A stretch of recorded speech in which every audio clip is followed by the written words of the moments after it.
Hello সবাইকে, weekend কিচেনে আজকে আমাদের রান্না চিতল মুইঠা। তো প্রথমেই চিতল মাছের শুধু ফ্লেশগুলোকে বার করে নেব, কাঁটা ছাড়া।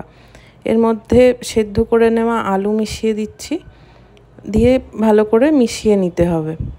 এরপর এর মধ্যে দিচ্ছি নুন, হলুদ, জিরে গুঁড়ো, ধনে গুঁড়ো, আদা রসুন বাটা, চিলি ফ্লেক্স, মরিচ গুঁড়ো, আমচুর পাউডারও দিয়েছি। দিয়ে সবকটাকে একসাথে ভালো করে মিশিয়ে নিচ্ছি।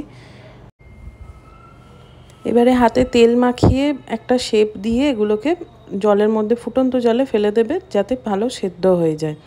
সেদ্ধ হওয়ার পরে জলটা কিন্তু ফেলে দেবে না, পরে কাজে লাগবে। সেদ্ধ হওয়ার পরে গোল গোল করে কেটে নিয়ে ভেজে নিতে হবে। এক পিঠ ভাজা হয়ে যাওয়ার পরে অপর পিঠ আবার ভাজবে। এবার তেল দেবে, তেলের মধ্যে আদা রসুন বাটা, টমেটো, পেঁয়াজ বাটা, লঙ্কা গুঁড়ো, ধনে গুঁড়ো, জিরে গুঁড়ো, ফ্যাটানো দই, আগে থেকে করে রাখা যে মুইঠা স্টকটা ছিল সেটা স্টকটা দিয়ে দেবে। ফুটে উঠলে তার মধ্যে দিয়ে দেবে চিতল মুইঠা যেগুলো করে রেখেছিলাম। ধনেপাতা দিয়ে পরিবেশন করো। লাইক সাবস্ক্রাইব করতে ভুলো না কিন্তু। টাটা।